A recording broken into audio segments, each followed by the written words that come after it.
to ensure good jobs for your district? Very good question.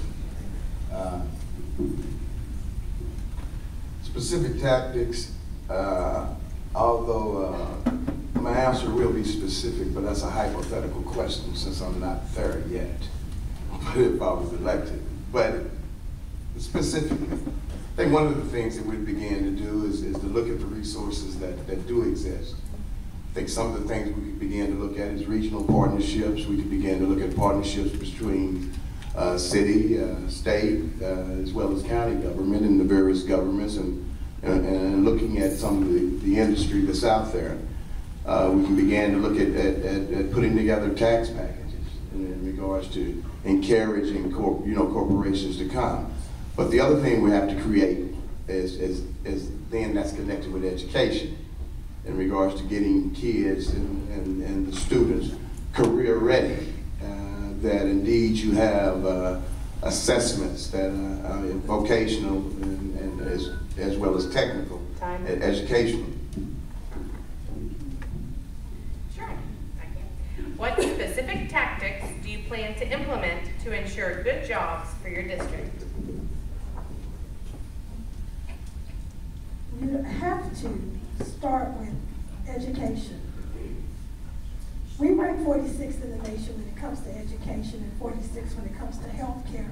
And we're number one in the nation when it comes to creating new businesses.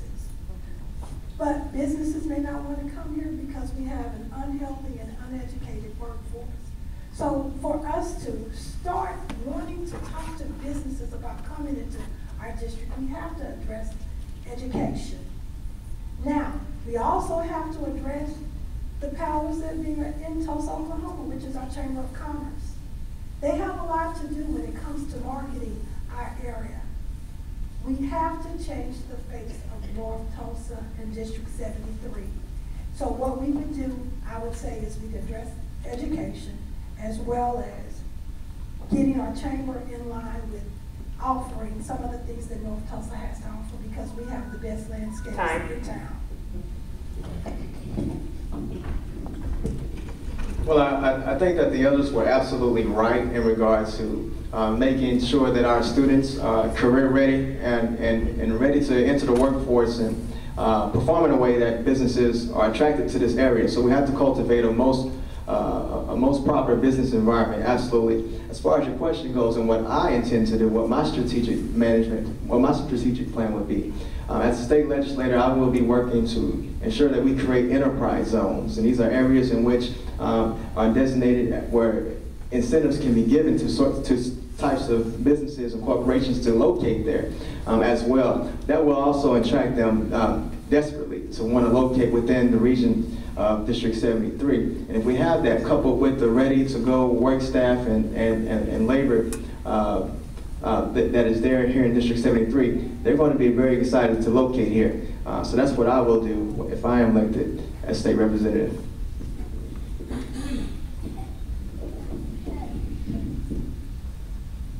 Ms. Marshall? One of the things that I would like to address, first of all, job readiness as far as education, as everybody has stated, would be number one. But number two, I would like to get a collaborative roundtable of the businesses that are already located in North Tulsa to see what businesses could do to begin to motivate and train young people, old people, middle-aged people to want to invest themselves into becoming job worthy. Begin to work with Workforce Tulsa, begin to work with people like the program that Senator Matthews and 100 Black Men have, because we keep reinventing the wheel, but we need to come together and all work together with one program. Reinventing the wheel just to say, I have a program is not doing it. But when we learn to work together as a community with one program, that's investing in our community. Okay, sorry, I was like, that's not me because I turned mine off. But it sounds like we're getting probably flash flood warnings, so I understand if people need to have their phones on, but if you don't mind putting it on vibrate, that would be great answer. Next up, Regina Goodwin. The whole issue of creating jobs, it's not only just about creating jobs, but having an environment where there can be job economic sustainability. So, look, you have to have rooftops, first of all, in your neighborhoods, and you have to have schools, and you have to have ad valorem tax dollars that are going to go from the homes. It's all encompassing, so we can't just start talking about jobs. There has to be also, in terms of this holistic approach, not only do you need rooftops, not only do you need an educated workforce, you have to have a community, first of all, that's viable. Businesses are not going to come in if they don't see a profit margin. So you have to have land, you have to have proper infrastructure, and then you have to have collaboration with the banks and with corporations that might move into your neighborhood. And most importantly, you have to have a base that says we deserve more, we are more, and we have to have those talks. We've had economic empowerment zones, we've had enterprise zones for as long as I can remember. We have to enforce those. Thank you. Mr. Williams?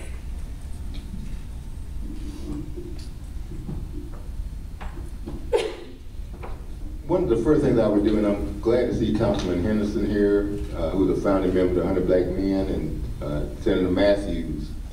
We're all members of the 100 Black Men in Tulsa. And I give Senator Matthews credit because he brought to our organization an entrepreneurship development program. And we develop young people on how to build businesses, create businesses, and also we required that every Friday they go to a financial literacy class because we feel we can't keep waiting for outsiders to come into our community and decide what businesses we deserve when we can develop those businesses ourselves. I also agree with Mr. Townsend. We do need to enforce our enterprise zones. I was talking to former Congressman J.C. Watts, who is a Republican, but a friend of mine. We went to OU together. And he said he never understood why Tulsa, Oklahoma never went to HUD and utilized the money we could get millions of dollars to redevelop our community as an empowerment zone. Thank you. Mr. Minor? I'm going to kind of piggyback off of everybody. If we don't have any economic growth, we will not have any economic development. First again, we got to have rooftops. And then we have to have a system in our schools that's put in place where we're teaching our kids in that direction to be entrepreneurs, to look at that. And we just need to get together, stay together in this community and look at the tax credits, the tax incentives that can be gave to these businesses if they want to come in our district. But we do have to have economic growth first. So I would start with economic growth before I started with anything, trying to put rooftops in North Tulsa. Then we can go ahead and start businesses and get people working.